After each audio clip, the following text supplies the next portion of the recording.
থেকে আমরা ballot paper সংগ্রহ করছি। তো আমার বান্ধবী, আমি গিয়েছি আর ও ঢুকেছে। তো ও এক নাম্বার টেবিলে গেছে, ওখানে তো যে ব্যালট পেপারটাকে দেওয়া হয়েছে ওটা আগে থেকে ক্রস চিহ্ন দেওয়া ছিল, মানে সভাপতি সহসাধারণ সম্পাদকের। এই ঘটনা ঘটেছে সাদিক কায়েম আর ফরহাদের। এই ঘটনাটা ঘটার পর ও যখন এটা দেখছে, ও সঙ্গে সঙ্গে আবার এক নম্বর টেবিলে গিয়ে বসে, এটা আপনি আমাকে কি দিচ্ছেন? তখন তারা সে উল্টা প্রশ্ন করতেছিল যে আপনি তো করতে পারেন, আচ্ছা আমি এটা কেন করবো? মানে তারা দেওয়ার পর আপনি নিজেরা অস্বীকার করতেছে এবং তারা পরবর্তী এটাও বলতেছে যে মানে তাকে তার বাসা কোথায়, সে কি করে না করে এটা জিজ্ঞেস করে। এবং পরবর্তী কিছু ম্যাম এসে বলছে যে দেখো এটা ভুল হয়ে গেছে, এটা আমরা পরবর্তীতে খেয়াল রাখবো, এই জিনিসটা আর হবে না। এটাই হলো বিষয়।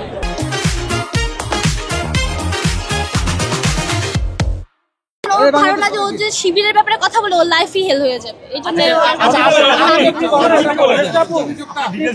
আচ্ছা, আমি হলাম যে ভোট দিতে গিয়েছিলাম, আমরা ভোট দিতে গিয়েছি। ভোট দিয়ে আসার পর দেখলাম যে আমার বান্ধবী আমাকে অনেকগুলো ফোন দিয়েছে। ফোন দেওয়ার পর সে আমাকে বললো যে তুই 13 নাম্বার টেবিলে, মানে তুই যে টেবিলে গেছিস তোর কোনো সমস্যা ছিল না কেন? বলছি না, আমার কোনো সমস্যা না, কিন্তু ওর এক নাম্বার টেবিলে, মানে এক নাম্বার টেবিলেও ভোট দিতে গিয়েছে। ওই ব্যালট পেপারটা দেওয়া হয়েছে সেখানে মানে ফরহাদ ভাই, সাদিক কায়েম ভাইয়ের নাম আগে থেকে ক্রস করা ছিল ব্যালটে। মানে এটা এক নাম্বার টেবিলে ঘটছে, আমার সাথে এটা ঘটে নাই, অন্য টেবিলে ওটা ঘটে না, এখানে একটা ঘটছে।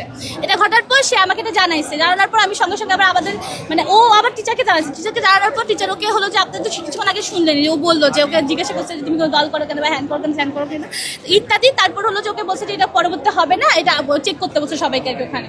এই হলো ঘটনা আর কি। এবং ওকে পাল্টা প্রশ্ন করছিল যে এটা কি তুমি করতে পারো বা এরকম। এটা একটাই হয়েছে। এটা আগে থেকে একটাই হয়েছে, আগে থেকে দাঁড়ানো ছিল। হ্যাঁ, একটাই হয়েছে না, মানে এক ধরেন আপনাকে তো একটা ব্যালট পেপার দেওয়া হবে, ওইটাই আর কি।